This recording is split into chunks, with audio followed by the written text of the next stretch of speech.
anak-anak, hari ini kita belajar tentang teks fabel, memahami pengertian, ciri-ciri, tokoh penokohan, dan pesan moral. Sebelum masuk ke materi, apa yang kalian ketahui tentang fabel? Dan pernahkah kalian melihat cerita yang tokohnya adalah hewan? Secara etimologi, fabel berasal dari kata Latin fabulat. Fabel adalah cerita tentang kehidupan hewan yang berperilaku seperti manusia. Fabel adalah jenis cerita fiksi, bukan cerita tentang kehidupan nyata. Fabel sering disebut cerita moral karena pesan dalam fabel sangat berkaitan dengan moral. Teks cerita fabel tidak hanya menceritakan kehidupan hewan, tetapi juga menceritakan kehidupan manusia dengan segala karakternya.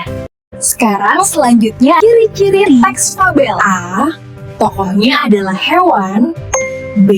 Tokohnya menyerupai manusia. C. Tema-tema berkaitan dengan sosial.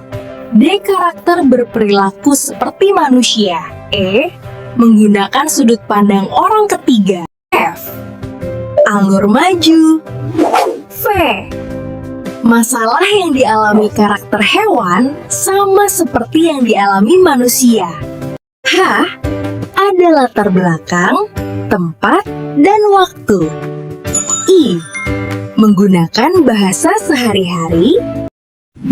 Selanjutnya, ciri-ciri kebahasaan yang digunakan dalam teks fabel. Yang pertama, menggunakan kalimat peristiwa.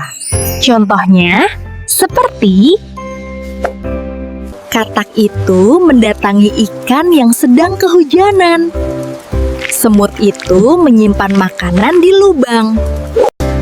Yang kedua adalah kalimat langsung berupa dialog antar tokoh.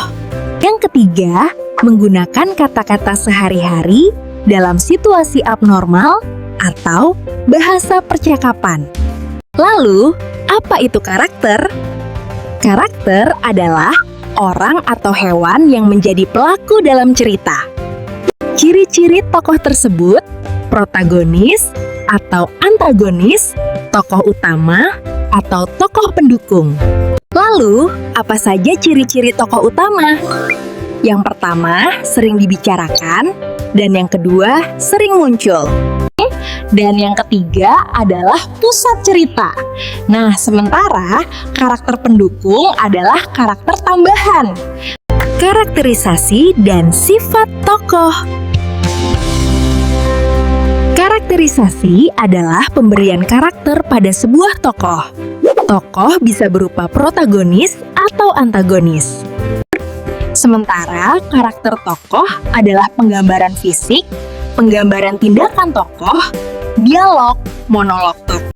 Setting adalah tempat dan waktu terjadinya insiden serta suasana dalam cerita. 3 jenis latar, yaitu latar tempat, latar waktu, dan latar sosial.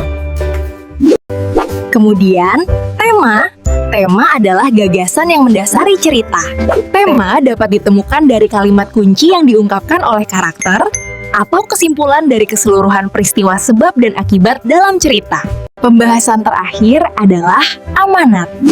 Amanat adalah pesan yang disampaikan oleh penulis secara tidak langsung. Pesan disimpulkan dari sikap penulis terhadap isu-isu yang diangkat dalam cerita. Sekian materi yang dibahas dalam pertemuan kali ini. Tetap semangat dan jangan menyerah.